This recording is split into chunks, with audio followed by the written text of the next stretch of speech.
We've seen boycotts, of course, in the past here in China. I remember in 2008, a boycott of French supermarkets, for example. In 2012, a boycott of Japanese automakers and riots, in fact, here in the Chinese capital. How does this boycott differ?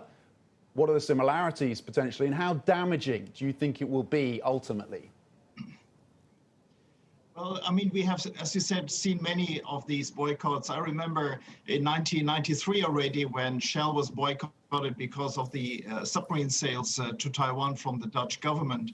Boycotts come in 50 shades of gray. It is really something which is very serious, for example, like the Korean Lotte recently, because of the THAAD missiles on the Lotte golf course. At the same time, you had boycotts, say, for the Marriott here, because they put Taiwan on the map, and the Marriott was sold out afterwards. So it very much differs from case to case. Frankly speaking, I think this present situation for these textile companies will blow over at one stage. I guess the government possibly is as surprised as we are about the ferocity of this one.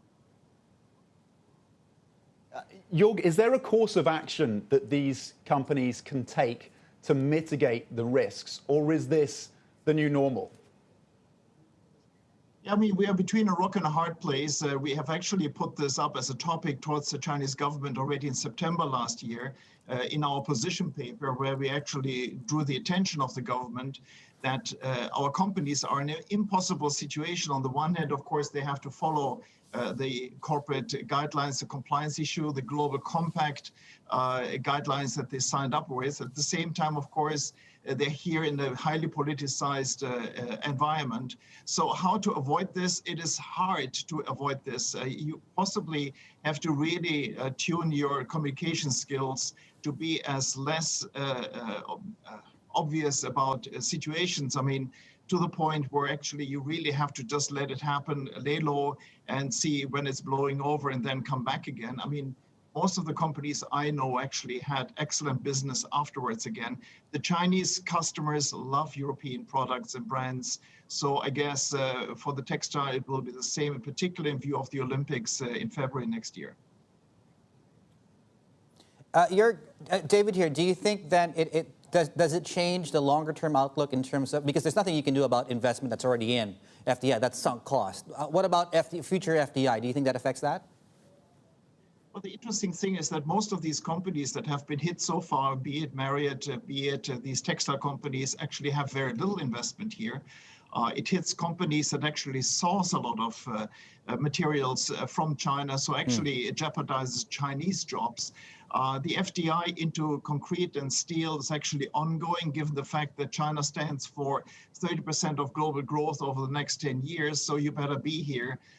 So I guess that is soul searching. China definitely doesn't come out of this looking very pretty, and it sort of aggravates the image that China has globally. And you can see it in the Pew Research. You know, China went from 60–70% positive 10 years ago to between 70 and 80% viewed unfavorably as of today. Just one of your findings here, I was hoping if you could expound on that a little bit, the broader theme here, that the business environment is China, according to some of the respondents, more difficult than ever. Can you tell us a little bit more and why? Yeah, it's a complicated picture. On the one hand, of course, China saved the skin of many companies last year. We had many companies with double-digit growth, whereas the rest of the world was flat in the water. At the same time, you have, of course, this kind of political pressure that is on you. And again, a topic like Xinjiang is a no-win situation, however you look at this. How you deal with this, again, you want to be in this market, you want to source in this market, you want to invest here. The only thing we can do is try to reach out, as I do, to Chinese government officials in order to tell them that actually this has eventually really ramifications that could lead to a backlash in Western markets, all the way to a boycott of products being made in Xinjiang or associated with Xinjiang. So it is not a pretty sight, and the nationalism here is definitely, I guess, to be blamed for it. And in some extent, I would say, is even pushing the Chinese government in the corner. Do these actions, Joerg, do you think, imperil the investment treaty that was signed between China and the EU? Well, it took 7 years to negotiate it. It came up in December with a political agreement, and I'm afraid it will last another 7 years until we actually see it ratified. I have no idea. Clearly, the sanctions have derailed it. The parliament cannot disconnect the fact that some of its members are sanctioned with the fact that they are supposed to ratify a treaty.